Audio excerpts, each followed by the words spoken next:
ಎಲ್ರಿಗೂ ನಮಸ್ಕಾರ. ಎಲ್ಲ ಮಾಧ್ಯಮ ಮಿತ್ರರು ಎಲ್ರಿಗೂ ತುಂಬ ಹೃದಯ ಧನ್ಯವಾದಗಳು. ಯಾಕಂದರೆ ಇವತ್ತು ಇಲ್ಲಿ ನಾವು ನಿಂತಿದ್ದೀವಿ ಅಂದರೆ ಭಾಳಷ್ಟು ಜನ ಇವತ್ತು ಅವರ ಶ್ರಮ, ಅವರ ಹಾರ್ಡ್ ವರ್ಕ್, ಅವರ ಒಂದು ಸ್ವೆಟ್ ಆ್ಯಂಡ್ ಬ್ಲಡ್ ಇವತ್ತು ಇಲ್ಲಿ ಭಾಳಷ್ಟು ಜನ ನಿಂತಿದ್ದೀವಿ ಈ ವೇದಿಕೆ ಮೇಲೆಲ್ಲ. ಬಿಕಾಸ್ ಆಗಲೇ ಅವಲೋಕಿ ಅವರು ಹೇಳಿದ್ರು, ಇವತ್ತಿನ ಕಾರ್ಯಕ್ರಮಕ್ಕೆ chief guest is the star of this event. So ಅವರು ಮಾತಾಡಿದ್ರು. ಸಿನಿಮಾ ಬಗ್ಗೆ ತುಂಬಾನೇ ಮಾತಾಡಿದ್ದೀವಿ, ಎಲ್ಲ ಇಂಟರ್ವ್ಯೂಸಲ್ಲಿ ಭಾಳನೇ ಮಾತಾಡಿದ್ದೀವಿ. ಸೊ ಥ್ಯಾಂಕ್ಸ್ ಗಿವಿಂಗ್ ಆಗಲಿ, ಸಿನಿಮಾ ಬಗ್ಗೆ ಇಂಟರ್ವ್ಯೂ ಸಪ್ರೇಟ್ ಇಂಟರ್ವ್ಯೂಲ್ಲಿ ಎಲ್ಲರ ಬಗ್ಗೆನೂ ಮಾತಾಡಿದ್ದೀವಿ. ಇವತ್ತು ಮತ್ತೊಂದ್ಸಲ ನಾನು ಈ ವೇದಿಕೆ ಮೇಲೆ ಹೇಳಕ್ಕೆ ಇಷ್ಟಪಡ್ತೀನಿ. ಇವತ್ತು ನಾನು ಇಲ್ಲಿ ನಿಂತಿದ್ದೀನಿ ಅಂದರೆ ನಮ್ಮ ತಂದೆ ಟೈಗರ್ ಪ್ರಭಾಕರ್ ಅವ್ರ ಕಾರಣ. ಅವರ ಇವತ್ತು ಬಲರಾಮ ಏನು ನಡೀತಿದೆ ಆ ದಿನಗಳ ಮತ್ತೊಂದು ಅಧ್ಯಾಯ ಅಂತ ಏನಿದೆಯೋ, ಟೈಗರ್ ಪ್ರಭಾಕರ್ ಅವರು ಬಿಟ್ಟು ಹೋದಂಥ ಮತ್ತೊಂದು ಅಧ್ಯಾಯ ನಾನು. ಮಿಕ್ಕಿದವರು ಇನ್ನೂ ಎಂಡ್ ಮಾಡಿರಲಿಲ್ಲ. ಬಿಕಾಸ್ ಅವರು 52 ವರ್ಷಕ್ಕೆ ಅವರು ತೀರೋದ್ರು. ಸೊ ಇಂಡಸ್ಟ್ರಿಯಲ್ಲಿ ಭಾಳ ಇನ್ನೂ ಅವ್ರ ಕನಸುಗಳು ಭಾಳ ಇತ್ತು. ಎಲ್ಲೋ ಒಂದು ಕಡೆ ನಾನು ಇಂಡಸ್ಟ್ರಿಗೆ ಬಂದಾಗ ಎಡವ್ದೆ.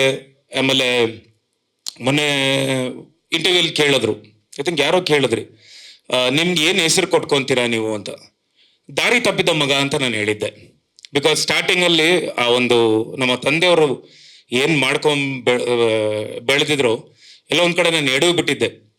ಬಟ್ ಮತ್ತೆ ನನ್ನ ಗ್ರ್ಯಾಬ್ ಮಾಡ್ಕೊಂಡು ಒಂದು ಯೂಟರ್ನ್ ತಗೊಂಡು I grab myself, I recorrected. ಒಂದೊಂದು ಹೆಜ್ಜೆ ಕರೆಕ್ಟ್ ಮಾಡಿಕೊಂಡು ಕರೆಕ್ಟ್ ಲೈನ್ಗೆ ಹಾಕ್ಕೊಂಡು ಎಲ್ಲಿಂದ ಭಾಳ ನಾನು ಸ್ಲೋ ಪೇಸಲ್ಲಿ ಹೋದ್ರೂ ಒಳ್ಳೊಳ್ಳೆ ಸಿನಿಮಾಗಳು ಮಾಡಬೇಕು, ಒಳ್ಳೆ ಕಂಟೆಂಟ್ ಕೊಡ್ಬೇಕು. ಯಾಕಂದರೆ ಕಂಟೆಂಟೇ ಇವತ್ತು ಹೀರೋ.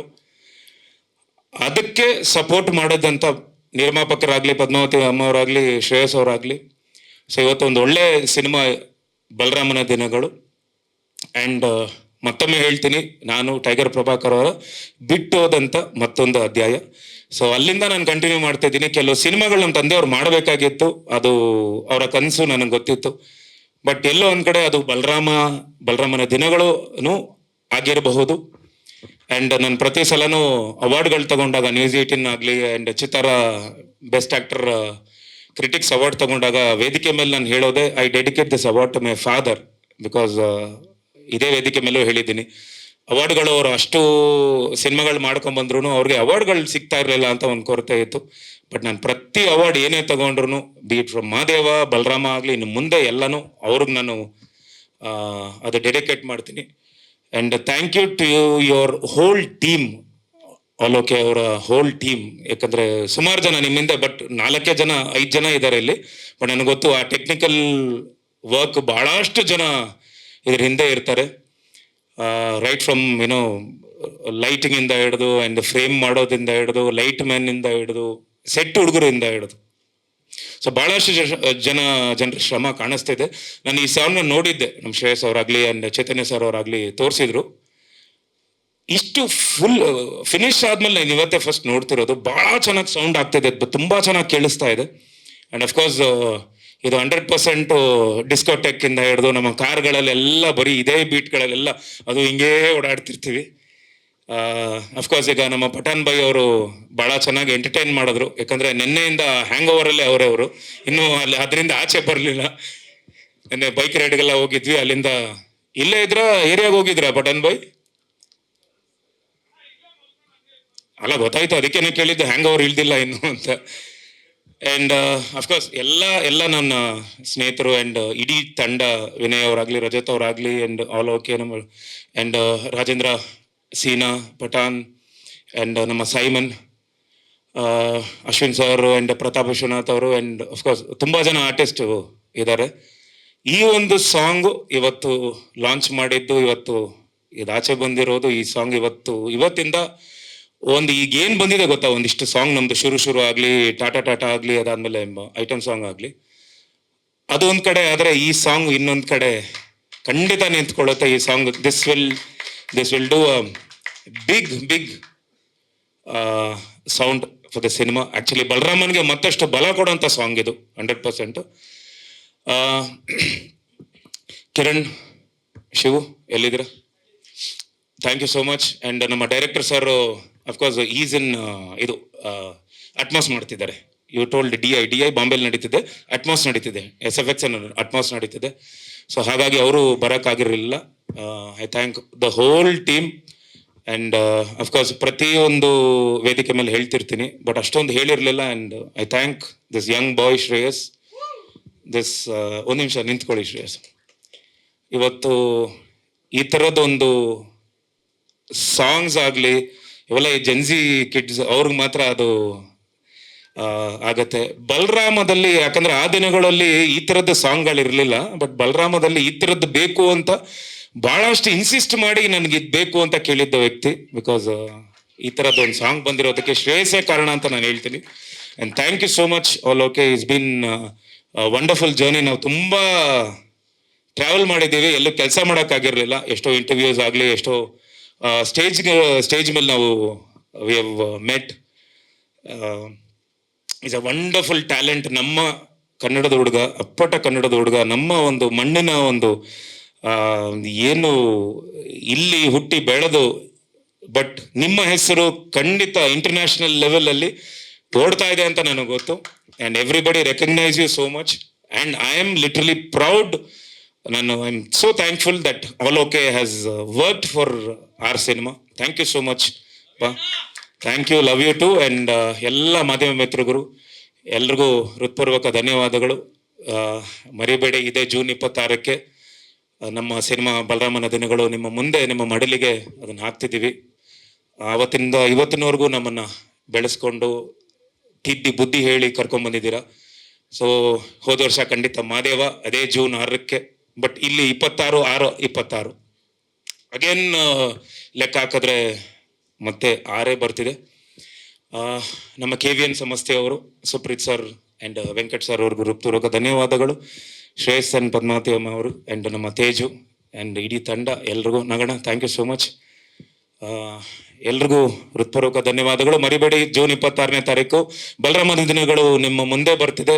ಬೆಳೆಸಿ ಹಾರೈಸಿ ಅಂತ ನಾನು ಕೈ ಮುಗಿದು ನಿಮ್ಗೆ ಕೇಳ್ಕೊತೀನಿ.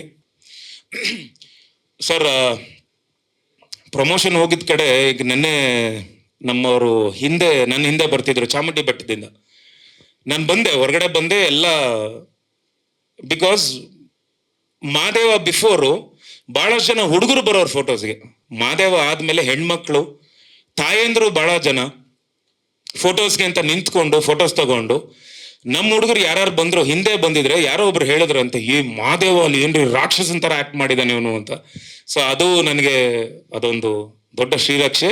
ಆ್ಯಂಡ್ ಖಂಡಿತ ಪ್ರಮೋಷನ್ ಹೋಗಿದ್ದ ಕಡೆ ಎಲ್ಲ ಬಲರಾಮನ ಒಂದು ಬಲ ಏನಿದೆ ಗೊತ್ತಾ, ಆ ಒಂದು ಸೌಂಡಿಂಗ್ ಏನಿದೆ ಗೊತ್ತಾ, ನಾವು ನೋಡ್ತೀವಿ. ಅದಾದ್ಮೇಲೆ ಬಲರಾಮನ ದಿನಗಳು ಅಂತ ಏನು, ಆ ದಿನಗಳದು ಮತ್ತೊಂದು ಅಧ್ಯಾಯ ಅಂದಾಗ ಆ ದಿನಗಳನ್ನ ಜ್ಞಾಪಿಸ್ಕೊಂಡು ಆ ದಿನಗಳನ್ನ ಭಾಳಷ್ಟು ಜನ ನೋಡಿದ್ದಾರೆ.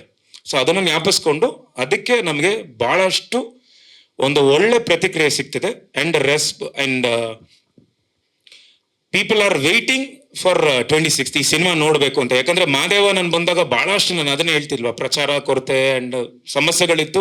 ಸಿನಿಮಾ ತಾಕತ್ತಿತ್ತು, ಅದಾದ್ಮೇಲೆ ಎತ್ಕೊಂತು ಸೆಕೆಂಡ್ ವೀಕ್. ಬಟ್ ಬಲರಾಮ ನನ್ನ ಪ್ರಕಾರ ಮಾದೇವ ಏನು ಫಸ್ಟ್ ಡೇ ಓಪನಿಂಗ್ ಸಿಕ್ತು, ಐ ಥಿಂಕ್ ಮೇ ಬಿ ಒಂದು 3 times or 4 times ಭಾಳ ದೊಡ್ಡ ಓಪನಿಂಗ್ ಸಿಗೋವಂಥ ಸಿನಿಮಾ ಬಲರಾಮ ಅಂತ ಅನ್ಸುತ್ತೆ. ಹೌದು sir, thank you so much. And ಅದು ದಾರಿ ತಪ್ಪಿದ ಮಗ ಅಂತ ನನಗೆ ಟೈಟಲ್ ಎಲ್ಲಿ ಬರುತ್ತೆ ಅಂದರೆ ನವಗ್ರಹದಲ್ಲಿ ದರ್ಶನ್ ಸರ್ ಅವರ ಡೈಲಾಗ್ ಅದು ಆ್ಯಕ್ಚುಲಿ. ಅಂದರೆ ಒಬ್ಬೊಬ್ಬರನ್ನ ಇಂಟ್ರಡ್ಯೂಸ್ ಮಾಡಬೇಕಾದ್ರೆ ಇವನು ಟೋನಿ ಮೈನಿಂಗಲ್ಲಿ ಎಕ್ಸ್ಪರ್ಟ್, ಚಿನ್ನ ಎಲ್ಲೇ ಅಡಗಿದ್ರು ಅದನ್ನು ಹಂಟ್ ಮಾಡಿ ತಗೊಂಬರೋ ಟೈಗರ್, ಆದರೆ ನಿಜ ಜೀವನದಲ್ಲಿ ದಾರಿ ತಪ್ಪಿದ ಮಗ ಅಂತಾರೆ. ಸೊ ಅದು ಡೈಲಾಗು. ಅದು ನಿಜ ಜೀವನದಲ್ಲಿ ನನ್ನ ಎಲ್ಲ ಕ್ಯಾರೆಕ್ಟರ್ಸ್ ಆ್ಯಕ್ಚುಲಿ ಎಲ್ಲರ ಕ್ಯಾರೆಕ್ಟರ್ ಒರಿಜಿನಲ್ ಕ್ಯಾರೆಕ್ಟರ್ನ ಇಂಟ್ರಡಕ್ಷನ್ ಥರ ಕೊಟ್ಟಿದ್ದು. ಸೊ ಅದನ್ನು ನಾನು ಅವತ್ತಿಂದ ಇವತ್ತಿನವರೆಗೂ ಪ್ರತಿ ಹೆಜ್ಜೆಯಲ್ಲೂ, ಈಗ ನಮ್ಮ ಮೋಕ್ಷೇಂದ್ರ ಸರ್ ಅವರು ಹೇಳಿದ್ರು ಈಗ ಬರ್ತಾ ಸ್ಟೆಪ್ ಹಾಕೊಂಬರ್ಬೇಕು ಅಂತ, ನಾನು ಅದಕ್ಕೆ ಹೇಳಿದ್ದು. ಸ್ಟೆಪ್ ಆಗಿ ಆ್ಯಕ್ಚುಲಿ ಸ್ಟೆಪ್ಪು ಅಂದರೆ ನನ್ನ ಸ್ಟೆಪ್ಪು ಇಂಚ್ ಲೆಕ್ಕದಲ್ಲಿರೋದು ಸರ್, ಅಡಿ ಲೆಕ್ಕದಲ್ಲಿಲ್ಲ, ಇಂಚ್ ಲೆಕ್ಕದಲ್ಲಿ ಬೆಳೆದಿರೋದು ಇಷ್ಟಿಷ್ಟೇ. ಸೊ ಅದಕ್ಕೆಲ್ಲ ಕಾರಣ ಅಭಿಮಾನಿ ದೇವರುಗಳು. ಇವತ್ತು ಒಂದು ಒಳ್ಳೆ ಸಿನಿಮಾ ಕೊಟ್ಟಾಗ ಖಂಡಿತ ಕೈ ಹಿಡಿದು ಕಾಪಾಡ್ತಾರೆ. ಇರಿ ಎಸ್ ಸರ್, ಎಸ್. ಇದು ಆ್ಯಕ್ಚುಲಿ ನನ್ನ ತಂದೆ ಹೇಳಿದ್ದು, ಲಿಫ್ಟಲ್ಲಿ ಹೋಗ್ಬೇಡ ಮಗನೇ, ಸ್ಟೆಪ್ಪಲ್ಲಿ ಹೋಗು. ಲಿಫ್ಟು ಒಂದ್ಸಲ ನೀನು ಕೆಳಗಡೆ ಬಿದ್ದರೆ ಮತ್ತೆ ಹತ್ತು ಬರೋಷ್ಟಲ್ಲಿ ನಿನ್ಗೆ ಏಜ್ ಆಗಿರುತ್ತೆ, ನಿನಗೆ ಟಯರ್ಡ್ ಆಗುತ್ತೆ ಸ್ಟೆಪ್ ಹತ್ತೋದು. ಆದರೆ ಹೆಜ್ಜೆ ಹೆಜ್ಜಾಗಿ ನೀನು ಸ್ಟೆಪ್ಸಲ್ಲೇ ಹತ್ಕೊಂಡು ಹೋದ್ರೆ ನಿನ್ಗೆ ಅದು ಈಸಿ ಆಗುತ್ತೆ ನಿನ್ನ ದಾರಿ.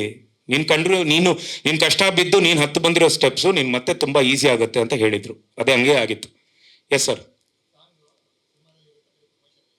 ಇಲ್ಲ ಸಿನಿಮಾದಲ್ಲಿರುತ್ತೆ ಇದು. ಆ್ಯಕ್ಚುಲಿ ಈಗ ಏನು ನೋಡಿದ್ದೀರಾ, ಸಾರಿ, ದಿಸ್ ಇಸ್ ಒಂದು ಮೋಷನ್ ಪೋಸ್ಟರ್ ಥರದ ಒಂದಿಷ್ಟು ಗ್ಲಿಮ್ಸ್ ಬಂದಿದೆ. ಬಟ್ ಇಡೀ ಸಾಂಗ್ ಬೇರೆ ಥರದ್ದು ಒಂದು ನೆರೇಷನಲ್ಲಿ ಹೋಗುತ್ತೆ ಸಾಂಗ್. ಆ್ಯಕ್ಚುಲಿ ಈಗ ನಾನು ಅದನ್ನು ಹೇಳ್ತೀನಿ, ಶುರು ಸಾಂಗಿಂದ ಹಿಡಿದು ಈಗ ಮೊನ್ನೆ ಐಟಮ್ ಸಾಂಗ್ ಏನು ಲಾಂಚ್ ಆಗಿತ್ತು ಗೊತ್ತಾ? Even item song is just item song ಅಂತ ಸುಮಾರು ಜನ ಅದು ಕಮೆಂಟ್ ಹಾಕಿದ್ರು, ಈ ಕಾಲದಲ್ಲಿ ಯಾರು ನೋಡ್ತಾರೆ ಅಂತ. ಆ್ಯಕ್ಚುಲಿ ನಾವು ಮಾಡಿರೋದು ಆ ಕಾಲದಲ್ಲಿ ಸಿನಿಮಾ ಸಾಂಗ್ ಅದು. ಸೊ ಆ ಕಾಲದಲ್ಲಿ ಎಲ್ಲ ರೆಟ್ರೋ ಸ್ಟೈಲಲ್ಲಿ ಅದೇ ಸಾಂಗ್ ನಾವು ಮಾಡಿರೋದು. ಪ್ರತಿಯೊಂದು ಸಾಂಗು ಬ್ರಿಡ್ಜ್ ಸೀನ್ ತರ ಇರುತ್ತೆ. ಈ ಸಾಂಗು ಅಷ್ಟೇನೆ ಟ್ರಾವೆಲ್ ಮಾಡುತ್ತೆ. ಈವನ್ ಶುರು ಸಾಂಗ್ ನಿಮ್ಮ ಪ್ರೆಸೆಂಟೇಷನ್ ಬೇರೆ ತರನೇ ಇರುತ್ತೆ, ಅದ್ರಲ್ಲೂ ಒಂದು ಕಥೆ ಹೋಗುತ್ತೆ.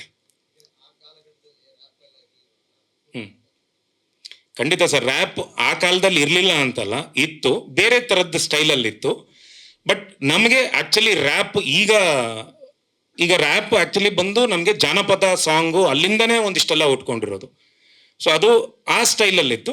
ಜೆನ್ಸಿ ಕಿಡ್ಸ್ಗೂ ಒಂದಿಷ್ಟು ಇವತ್ತಿನ ಕಾಲಘಟ್ಟಕ್ಕೆ ಒಂದಿಷ್ಟು ಬೇಕು ಅಂತ ಮಾಡಿದ್ದು. ಸೊ ಎರಡನ್ನೂ ಬ್ಯಾಲೆನ್ಸ್ ಮಾಡಬೇಕು. ಅವತ್ತು ಆ ದಿನಗಳನ್ನ